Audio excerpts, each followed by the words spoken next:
평론가님? 네, 저는 이 주제를 접하고 정말 자식을 가진 부모의 입장에서 너무 먹먹하고 또 아이들에게 되게 미안하다는 생각을 좀 하게 됐습니다. 그러니까 대학을 가고 또 취업을 하는 교육도 물론 중요하지만 말씀하셨던 것처럼 우리가 집에서 가르쳐야 될 정말 중요한 교육을 빼먹고 있는 것이 아닌지, 그렇기 때문에 어쩌면 우리 어른들에게 더 큰 죄가 있는 것이 아닌가 하는 생각을 했고요. 아까 말씀하셨던 것처럼 어린이나 청소년은 우리 어른들의 거울이라고 합니다. 그래서 저희가 조금은 강력하게, 그리고 그들의 마음을 좀 어우를 수 있는, 그리고 세상을 살아가는데 정말 중요한 게 뭔지를 가르칠 수 있는 그런 교육들이 좀 필요하지 않을까 하는 생각을 해봤습니다. 제가 봤을 때는 엄마 아빠가 너무 대화가 없기 때문에 말씀하셨던 것처럼, 조금 전에 말씀하셨던 걸 이론으로 한다면 반드라의 관찰학습 이론이라고 하거든요. 네. 부모를 보면서 어떻게 내가 그 행동을 모방할까를 생각을 해요. 그래서 처음에 태어나자마자 아이들이 보는 사람들은 우리 부모이기 때문에 그쵸. 부모에 대해서 되게 대단하다고 생각하며 모델링을 하거든요. 그에 따라서 똑같이 따라하고, 또한 환경적인 부분을 보면서 환경에 따라서 그 아이가 달라지기 시작을 하는 겁니다. 네. 근데 부모님이 그 뭐 식사 자리라던가 네. 아니면 TV를 보는 자리에서 서로 대화가 없어요. 사실 저희가 말을 좀 안 하잖아요.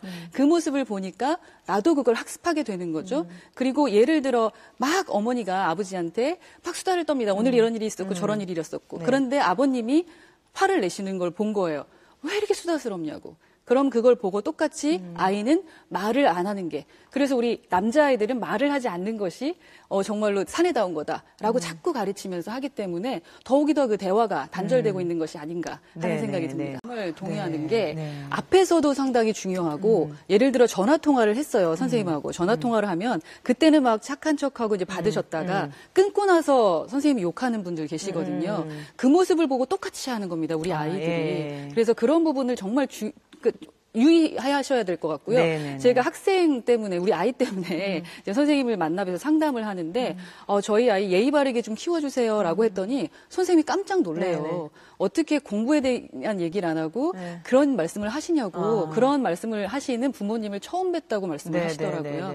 요즘 아이들이 식사를 할 때도 선생님한테 먼저 맛있게 드세요라고 한다거나, 또 다 먹고 나서 맛있게 드셨어요, 뭐 이런 거를 말하는 학생이 거의 없다고 합니다. 근데 그런 걸 벌써 집에서부터 배우지 않았고, 우리가 다른 선생님이나 학원 선생님들한테도 좀 막대하는 모습을 좀 보여줬기 때문에 우리 아이들이 그렇게 감정 조절을 못하는 게 아닌가 하는 생각도 해봅니다. 지금 거죠. 이게 새로운 문화로 형성이 될까봐 저는 좀 걱정이 되는데, 미국의 갱이 이런 식으로 생기기 시작을 했거든요. 그 미국 사회학자 엘버트 코언이 얘기하는 게, 구조적으로 무언가 문화 충돌이 일어나면 이들이 일탈을 꿈꾸기 시작을 한다는 겁니다. 근데 일탈을 하기 시작하는 게 말씀하셨던 그 사춘기 시절인 거죠. 근데 특히나 일반적으로 대학을 갈 수 있다거나 웬만큼 이제 살고 있는 계급이 아니라 왠지 거기에 같이 가지 못할 것 같은 사람들, 그러한 계급들이 일탈을 꿈꾸면서 무언가의 카페 가서 글을 쓰기는 하는데요. 그 부분을 지금 빨리 막지 않으면 이게 정말 즐거움으로 돼버릴 수가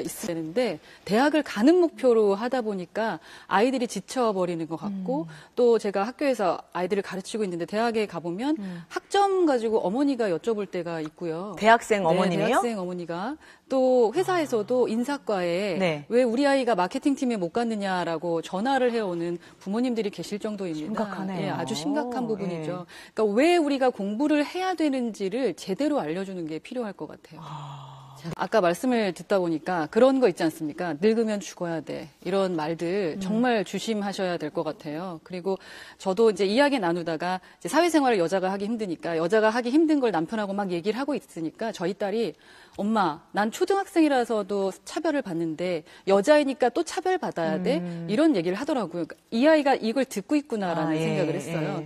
그 아까 말씀드렸던 반드라의 학습 이론처럼 그 아이들은 처음에 엄마 아빠가 어떻게 하는지를 주의합니다. 그러니까 예를 들면은 엄마가 외출하기 전에 메이크업을 하잖아요. 메이크업을 하는 걸 막 주의 깊게 봐요. 그랬다가 머릿속에 기억을 해요. 그런 다음에 한번 재현을 합니다. 엄마가 이렇게 했었지? 하고 이제 그 힐 같은 걸 신어보죠.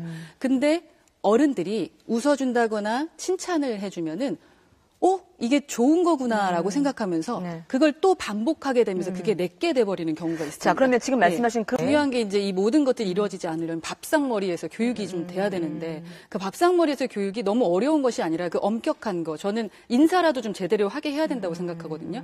보면은 어르신이 오셨어요. 그럼 무조건 인사하는 거죠. 근데 대부분 아이가 공부하고 있으니까 조용히 아빠가 들어오게 하는 건 잘못된 거라는 거죠. 이때는 엄격하게 혼을 내야 되고 출퇴근을 할 때 아버지가 출근하신다.